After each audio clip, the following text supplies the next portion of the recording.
my week. So for example, if I've got somewhere to go on a Saturday night, and then I make sure that I'm not going to go out on Friday night, and I make sure I don't do anything too massive on Thursday night, because if I do go out both those nights, then by the time I get to Saturday, I will have overexerted myself and my brain. And if I go out on Saturday, it might be a really terrible Sunday. So I want to avoid doing that. So I try to reassess often about what I need to do to get through my week to get to the event that I want to be at and be feeling the best and feeling great about being there and enjoying myself while I'm there. This is the Recovery After Stroke podcast with Bill Gasiamis, helping you navigate recovery after stroke. Bill Gasiamis here again for recoveryafterstroke.com. This is episode 132, and today's episode is a solo episode. Today, I wanted to bring to you my 7 tips to navigate setbacks while on the road to recovery after a stroke. So like me, if you've probably had setbacks during your stroke recovery and you believe, I believe that you'll find these tips helpful. It's taken me 3 days to get to the point where I can actually record this podcast episode, because for the last 3 days, I've had a massive headache and I haven't been able to sit in front of the computer properly, especially in front of bright blue computer lights. And that is one of the things that I consider to be a setback. And I think it's really important to have this discussion because people can take setbacks in a bad way. And I used to, but I want to talk about how I started to change the way that I looked at setbacks and change the way that I went about doing things so that I could recover and overcome them sooner. Because I'm 9 years post-stroke and still the setbacks come. They don't come as dramatic as they used to, but they still come. Now, just before we get started, if you have enjoyed the Recovery After Stroke podcast, I wonder if you would do me a favor and go ahead and give the show a 5-star review on the podcast platform that you listen to your favorite shows on. Now, this will make a huge difference to the ranking of the show, and it will make it easier for other stroke survivors to find, and hopefully it will help them feel better about their stroke as well. Now, if you have a favorite episode of the show, go ahead and share it on your social medias and like it on YouTube. Leave a comment and let me know which episode it was and how it helped you and why it resonated with you. Now, also, if you have ever wondered what else I can do to help you with your stroke recovery, you should know that you can now get recovery after stroke coaching right from the comfort of your own computer. I too am a 3-time stroke survivor. I've built for you what I was missing when I was sent home from hospital in the hope that you don't have to do stroke recovery as tough as I did. Support packages give you access to a variety of tools 24 hours a day, 7 days a week, so that you can also work on other areas of stroke recovery, like adjusting to your new normal, even managing the grief that you may be feeling from your former self. With tailored support available from $8.50 per week, all Recovery After Stroke support packages bring stroke recovery to you in the comfort of your own home. To try out Recovery After Stroke support and see if it is right for you, you will get the first 7 days free, as well as a 30-day money-back guarantee, no questions asked. As a bonus, you will get 2 face-to-face Zoom support calls with myself to take your recovery to the next level. So go to recoveryafterstroke.com/support to sign up. It won't cost you anything for the first 7 days, and you will get a full refund if you are not happy after 30 days. You have nothing to lose and everything to gain. And now it's on with the show. All right, so here is tip number 1. And this is the only tip that it's my go-to tip. It's the one that I do the most, and it's the one that I've been doing the last 3 days, trying to overcome this setback called a headache, a constant headache, and that is rest. And the way I go about resting is to actually do less and to sleep more and try and go to bed a little bit earlier. Now, doing less for me is a really important thing because I'm a high achiever and I can't normally sit still. So my idea of I've got nothing to do today is a to-do list of about 10 or 15 steps. So in order for me to get to do less, I've got to really put the to-do list aside and not worry about what has to be done today and do that tomorrow. I mean, nothing urgent on those lists. Uh, there's nothing urgent that's on those lists. And as a result of that, I don't really need to worry about uh, doing any of those things urgently. I can uh, put them off until tomorrow.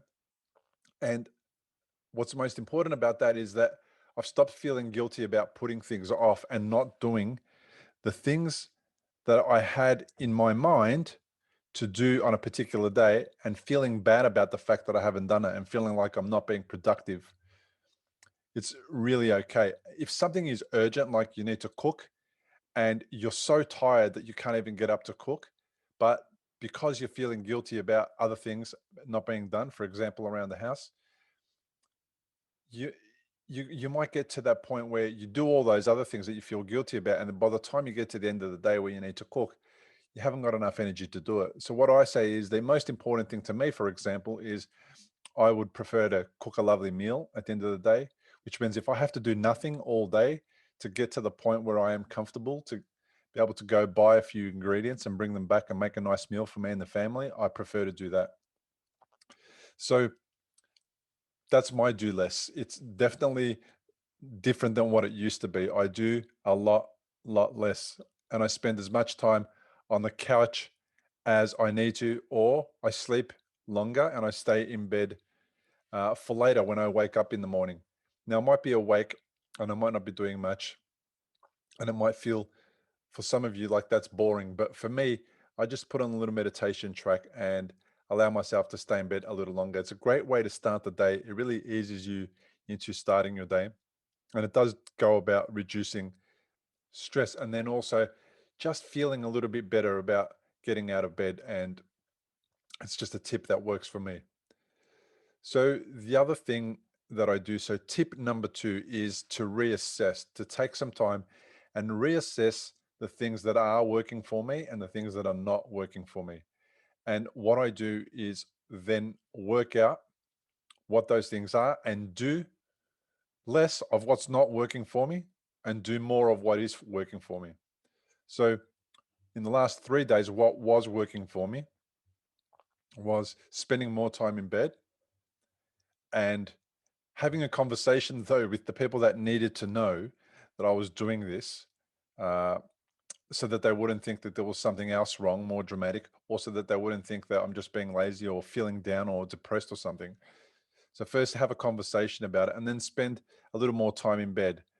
That means you wake up a little bit later, you go to bed a little bit earlier, and even in the middle of the day, if you need to do something like go to sleep for a little bit longer uh, in the middle of the day, then do that as well. So I reassessed that what was going to be important for me to help my headache go away was sleep more. What was going to be less important for me was to spend more time on the computer. So I put off not doing this work for 3 days. The other thing that's really important for me during my reassessment process was that I worked out that going out and about and being in places that were full of noise and a lot of overwhelming things that are going to overwhelm my brain is not important. And I made the assessment that it was going to be okay if I did hardly nothing over the last few days over the weekend and yesterday, which was Monday. And one of the habits that I've been able to find myself in lately is to reassess before I get to this point and hit a wall for 3 days. Now, sometimes these fatigue situations or these headache situations, they just come and I don't notice that they're around the corner. And therefore, I don't change my behavior and I don't reassess. And as a result of that, they catch me a little bit unaware. But I found myself to be able to get out of a lot of these long-term setbacks by reassessing often and making decisions about what's going to happen in 3 days from earlier on. So I start planning my week. So for example, if I've got somewhere to go on a Saturday night, and then I make sure that I'm not going to go out on Friday night, and I make sure I don't do anything too massive on Thursday night, because if I do go out both those nights, then by the time I get to Saturday, I will have overexerted myself and my brain. And if I go out on Saturday, it might be a really terrible Sunday. So I want to avoid doing that. So I try to reassess often about what I need to do to get through my week, to get to the event that I want to be at and be feeling the best and feeling great about being there and enjoying myself while I'm there. So tip number 3 is to change something. Henry Ford once said, if you always do what you've always done, you'll always get what you always got. And this was very difficult for me to grasp that concept 9 years ago, before stroke. I used to have the definition of insanity, which is do the same thing and expect different results. And it used to make my life really, really difficult. And I didn't know how to fix the problem because I just had only one way of attacking a problem or solving a problem. And I didn't look for other opportunities to solve problems and overcome problems because I had no experience. I didn't know who to turn to or where to go. So it's really important to get to that point where you realize that if something is not working for you, you need to change something. If you're constantly getting to the same setback over and over again, you need to stop doing what you're doing and you need to make a change. And one of the main things that I did to make a change was I changed the people that I used to hang around, the people that were not good for me energetically. So going back to the fatigue that I was feeling, if I was feeling fatigued and really run down and I had a terrible couple of days, the last thing I wanted to do was hang around with those people who I would call the drainers. If you've had a stroke and you're in recovery, you'll know what a scary and confusing time it can be. You're likely to have a lot of questions going through your mind. Like, how long will it take to recover? Will I actually recover? What things should I avoid in case I make matters worse? Doctors will explain things, but obviously you've never had a stroke before. You probably don't know what questions to ask. If this is you, you may be missing out on doing things that could help speed up your recovery. If you're finding yourself in that situation, stop worrying and head to recoveryafterstroke.com, where you can download a guide that will help you. It's called 7 Questions to Ask Your Doctor About Your Stroke. These 7 questions are the ones Bill wished he'd asked when he was recovering from a stroke. They'll not only help you better understand your condition, they'll help you take a more active role in your recovery. Head to the website now, recoveryafterstroke.com, and download the guide. It's free. And as a result of that, I saved the energy for me rather than other people who weren't really serving me well by being with me. So I changed the people I hung around with. I didn't make them my enemies on it, and I didn't make them feel bad about the situation. I just chose the times when I would hang out with those people. And I really made a point to say, look, I'm not feeling quite well right now. So would it be okay if we just take a pass? And these are generally good people. They just have different needs when you're around them. And I'm not always up for being able to serve the needs of those people. Sometimes I need to serve my own needs. The other thing I would do is change my routine. So sometimes I'm really good in the mornings and sometimes I'm really good in the evenings. And it's really hard to tell, but the majority of the time I'm good in the morning. So I'm recording this podcast episode in the morning and I'm feeling very productive and I've done a lot today.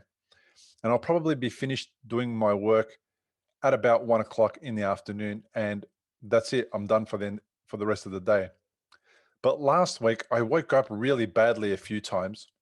And as a result of that, I couldn't get through the morning routine. I couldn't do the things that I was doing in the morning. And I needed to get through lunchtime and the afternoon to start feeling a little bit better. So I'm not sure. I took a long time to wake up, but it took quite a while for me to get to that point on this particular few days. So I changed my routine around. I did nothing in the morning. I eased into my day, and then after dinner, when we had some lovely food to eat, I excused myself and I went into my room and I did the work that I needed to do. for about 2 or 3 hours very productively. And then I settled into the end of my day and went to bed. So it was really helpful for me to change my routine and change the type of work that I was doing and when I was doing it, so that I was getting really good results, or I was being adaptive so that I could get results where perhaps previously I would do work and push through those hard hours, and the quality of work wouldn't be that good and it will take a lot longer. So it would be a little bit more energy draining. I also changed what I eat. Now, this is a really important one. If you change what you eat, you'll notice a massive difference. Sometimes you eat some foods and those foods will give you a food coma. Usually they're high carb foods. And usually if I eat foods at the wrong time, or the wrong kind of food, but I've got some really important work to do on a podcast episode, for example, and I'm going to need to sit in front of the computer. If I have a really high carb meal, by the time I get to sit down at my computer and do that work, I'll be falling asleep uh, during the recording of the podcast episode, and it will make it really difficult for me to focus and concentrate on what I need to do. Now, I would recommend doing a lower carb diet most days when you're recovering from a brain injury. Um, but that being said, uh, it's okay from time to time to have carbs. I really still enjoy pasta. And from time to time, very rarely, I do have a bowl of pasta. But I know what's going to happen after I eat it. So I make sure that I'm going to have it at a time where I don't have to worry about getting any work done, or doing something that's important. So there's some of those things that I would change to get me through those times when I'm feeling a setback. Now, I'm talking about my setback of not feeling well for the last few days from a headache, but your setback might be more dramatic. So hopefully you can take some of these tips and change them and evolve them to suit you and apply them in the way that you need them to be applied. Now, tip number 4, one of the things that really helps me to overcome setbacks is to stop having that head conversation with myself about all the things that are going wrong with these setbacks and all the things that they're stopping me to do and all the problems and dramas that they are causing me. And getting out of my head really helps for me to stop having those cyclical conversations that get you nowhere other than into a crappy loop of feeling annoyed and upset and sorry for yourself. So, first thing that helps me get out of my head is to take a few deep breaths.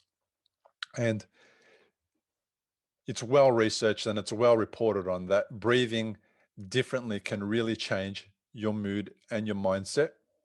And it can help you navigate those moments where you're feeling overwhelmed by a setback that you've had. Breathing deeply helps you to connect to your heart. And your heart is where what's really important lies. It's where you go to actually get answers about what's really important to you. And if you haven't had the pleasure to connect with your heart recently, I ask you simply to just put your hand on your heart. Take a few deep breaths.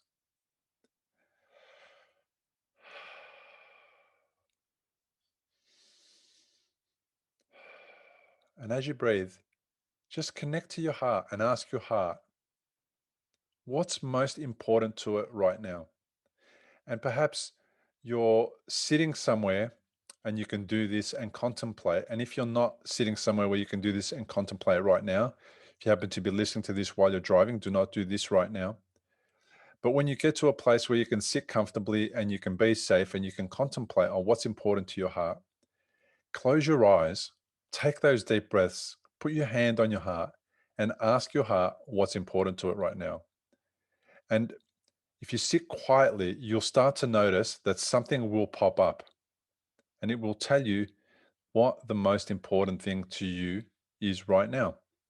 And if you take action on that and do what your heart desires, you'll start to feel like this setback is not such a big deal. and it will help you reduce stress, and it will help you restore your balance, and it'll help you navigate the the speed hump, or navigate the wave. If you're in the bottom part of a wave, it will help you navigate it, and just be patient so that you can wait for your trajectory to change. So that's a really important thing. Give yourself the opportunity to connect to your heart and ask it what's really important to it right now. Tip number 5 is ask for help. In my times of setbacks, I really did go out of my way to do this. I did ask for help. And at the height of my challenges with stroke, I uh, connected with a counselor. I connected with multiple coaches. I went out of my way to see other doctors and get second opinions. And most importantly, I didn't seek help from people that aren't qualified to help me.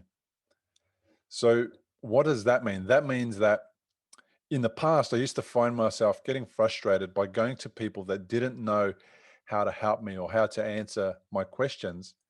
And that would really annoy me. It would really make me feel even worse about my situation. And it felt like my situation was even more hopeless. And the reason being is because I was just going to the wrong person to ask for help, and they don't know how to help me. And for example, if I'm going to somebody who's never had a stroke and ask them about my stroke and what I can do to help myself get out of a setback, they're not going to know how to answer the question. And it's unfair for me to expect them to have an answer or make me feel better. And just because we're out for a tea or a coffee and we happen to do a catch up, it doesn't mean that I want to be putting that person in a position where they're feeling like they don't know how to support me or how to help me, and they're feeling sorry for me or finding it difficult for me. What I would rather do is go out with my friends and family and just do friends and family type of stuff that can be slightly related to stroke, but are not about seeking help from them.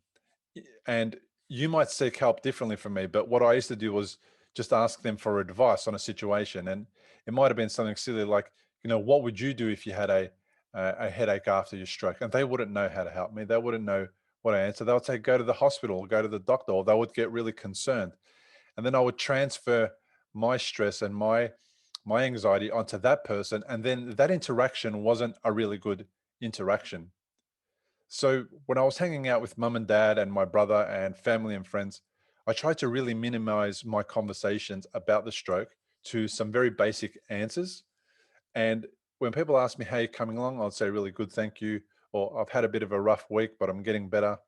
And I would just generalize so that I wouldn't get into a conversation that was uh, that turned into a discussion about how I was needing help, and I was needing help from them, and I was holding out for this help from them, and I wasn't getting that help.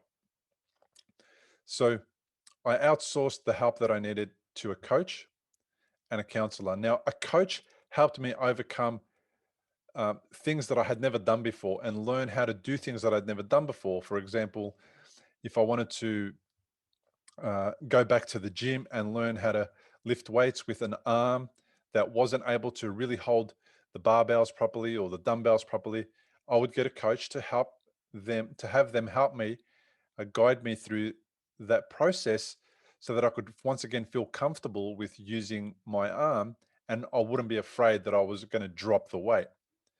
I also remember being coached to run again, and I got somebody to stand with a recording device with a phone and record me running so that I could see what it was like when I was running. And then I asked them to run with me or to observe me and tell me what I was doing different with my foot, because my foot wasn't working properly.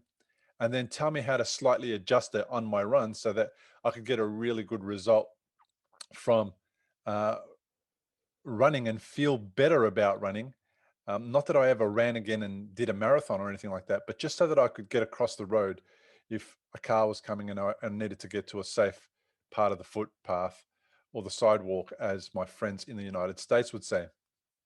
So I would get a coach, and a coach would guide me through the steps to achieve a certain goal or an outcome. Now, I would see a counselor for things that were around emotional challenges and issues, and they would help me overcome what I was feeling, my anxiety and my feelings of feeling down. And we would have therapy sessions that were based around cognitive behavioral therapy. And we would use techniques. I would be advised of techniques that I could use to help get me, for example, as I said before, out of my head and connected to my heart, and decrease the cycle of anxiety and take it away so that I could get clarity and then approach life in a different way. Because clarity is a hard thing to get when you're recovering after stroke, because you could be suffering from neurofatigue, and you could be suffering from other cognitive issues. So I didn't want to also be working and making my clarity less clear. I didn't want to be in the way of clarity. I wanted to try and minimize my negative impact on clarity. So asking for help also came from doctors by getting a second opinion. If I didn't like what a doctor had to say to me about their approach to my care and my well-being, I would get a second opinion, and I would continue getting a second opinion until I found somebody that was going to work with me in the way that I wanted them to work with me. Now, it's not that I argued with people, it's that sometimes I didn't feel comfortable seeking help, medical help from certain medical professionals. So I found medical professionals that I preferred to get medical help from, and I continued seeing them rather than the other people. So hopefully, those few little bits of wisdom, I suppose, from me regarding asking for help will help you as well. Now, tip number 6 is wait it out. Now, often just waiting and doing nothing will bring positive change, because things go in cycles, they go in waves. So when you're at the bottom of the wave, if you just wait it out, you'll eventually catch the wave and you'll get to the top of the wave. And waiting it out kind of coincides with do less, and also coincides with rest. So it's a good way to do less and rest. And you could have this conversation with your family and friend if they're asking you what's going on, how are you feeling, or why aren't you up and about, or why aren't you doing the things that you were supposed to do.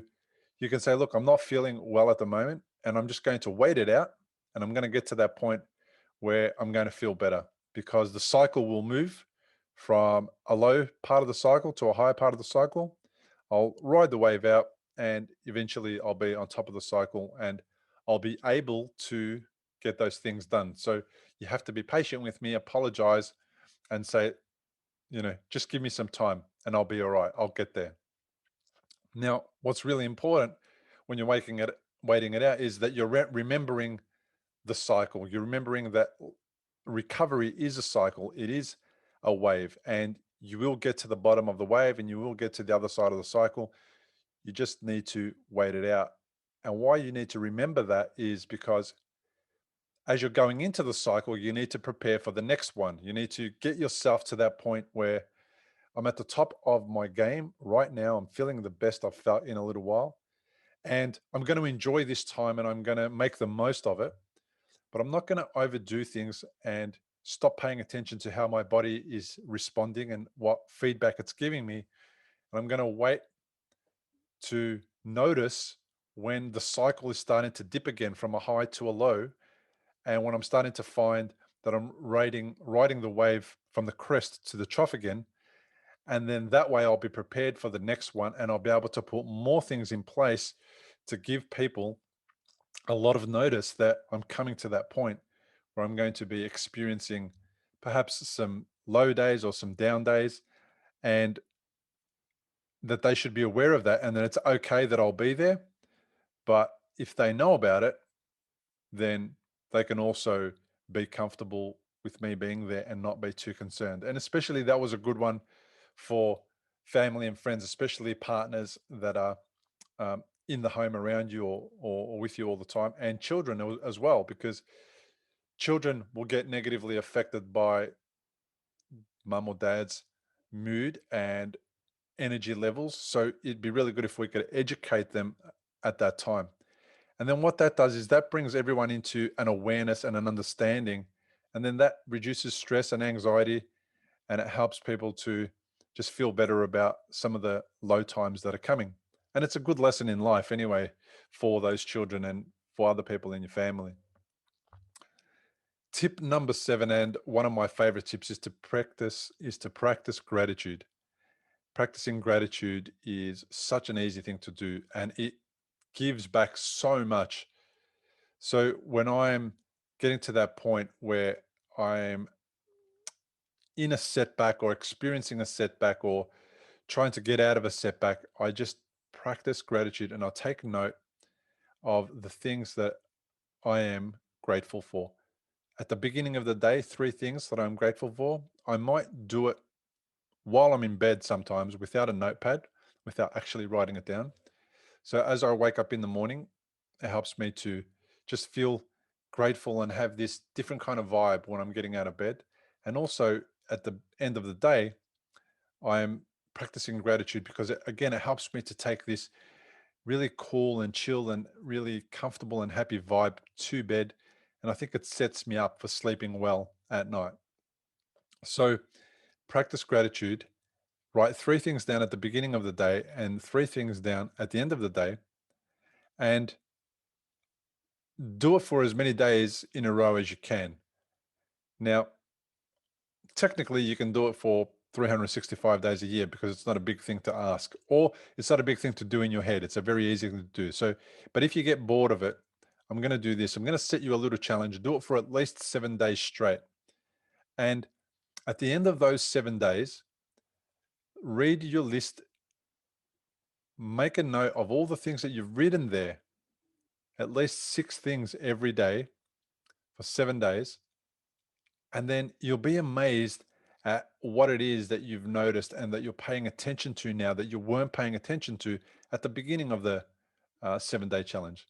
And it's a really easy challenge. If you do it, you won't get any reward from me, but you will get a reward from yourself. If you don't do it, there's no such thing as uh, failing this challenge. Do it once and you're a winner. Do it twice and you're a winner. It makes no difference. So if you start it and stop it, don't feel bad about it. Just get back to it when you can. It's really, really important. Now, if you do complete the 7 days and you really appreciated or you were grateful for the experience of going through practicing gratitude, then just give yourself another 7 day challenge and start again from the beginning and just keep adding to that list. And it's okay if you add the same things uh, on multiple days. It's really perfectly fine, but you'll find that you're adding a lot of different things that you're not grateful for. So to wrap up this episode, one of the things that I'm grateful for, at least one of those things that I'm grateful for today, is that I can actually sit here and do this podcast episode. It's taken me 3 days to get to this point, but now that I'm here, I'm really pleased to be able to get back to this uh, space where I can concentrate, give you my undivided attention for more than half an hour, and hopefully give you some tips that are going to make your setbacks a little smoother and less concerning and worrying. Now, if you're having a setback that's related to your health and well-being and you think that it's got something to do with your stroke or your condition, do not hesitate to go back and see your doctor and absolutely straight away tell them that you are worried. If your setback is serious enough, and if you're concerned enough, and if you're worried enough, go and see a doctor. Do not hesitate. And this guide or these 7 steps or 7 little tips to um, how to navigate through setbacks is for those general setbacks, those life setbacks that stroke interferes with, that makes us feel a little bit down and makes us feel a little bit concerned about how our recovery is going and how long it's going to take. So, just to wrap up, let me say this: those. So, just to wrap up, let's do a quick recap. So, tip number 1 is rest. Do less, sleep more. Tip number 2 was reassess. Reassess what's working, do more of that, and what's not working and do less of that. Tip number 3 was change something. Change the people you hang around with, or the type of work that you do, or what you eat and when you eat it. Tip number 4, get out of your head. Take a deep breath, connect to your heart. Tip number 5 was ask for help. See a counselor, a coach, get a second opinion, and don't necessarily hang out with people and then make them feel like you need them to answer all your questions, especially when they're not qualified to do so. Tip number 6 is wait it out. Wait for the cycle to end. And then tip number 7 was practice gratitude. Now, I really hope that you enjoyed this podcast episode. If you did, I would really appreciate it if you give it a thumbs up on YouTube, if that's where you're watching. If you give it a 5-star review on your favorite podcast app. If you would like to share it, please do share it with somebody on your social media. And if there's anything that I can do for you, just reach out. You can send me an email at bill@recoveryafterstroke.com. I answer all my emails personally. And thanks for being a frequent listener to my podcast. I really hope that this episode is going to help you on your recovery after stroke.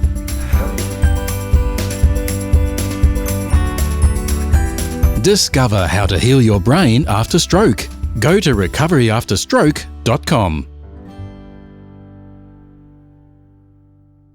Importantly, we present many podcasts designed to give you an insight and understanding into the experiences of other individuals. Opinions and treatment protocols discussed during any podcast are the individual's own experience, and we do not necessarily share the same opinion, nor do we recommend any treatment protocol discussed. All content on this website and any linked blog, podcast, or video material controlled this website or content is created and produced for informational purposes only and is largely based on the personal experience of Bill Gasiamis. The content is intended to complement your medical treatment and support healing. It is not intended to be a substitute for professional medical advice and should not be relied on as health advice. The information is general and may not be suitable for your personal injuries, circumstances, or health objectives. Do not use our content as a standalone resource to diagnose, treat, cure, or prevent any disease for therapeutic purposes or as a substitute for the advice of a health professional. Never delay seeking advice or disregard the advice of a medical professional, your doctor, or your rehabilitation program based on our content. If you have any questions or concerns about your health or medical condition, please seek guidance from a doctor or other medical professional. If you are experiencing a health emergency or think you might be, call 000 if in Australia, or your local emergency number immediately for emergency assistance, or go to the nearest hospital emergency department. Medical information changes constantly. While we aim to provide current, quality information in our content, we do not provide any guarantees and assume no legal liability or responsibility for the accuracy, currency, or completeness of the content. If you choose to rely on any information within our content, you do so solely at your own risk. We are careful with links we provide. However, third-party links from our website are followed at your own risk, and we are not responsible for any information you find there.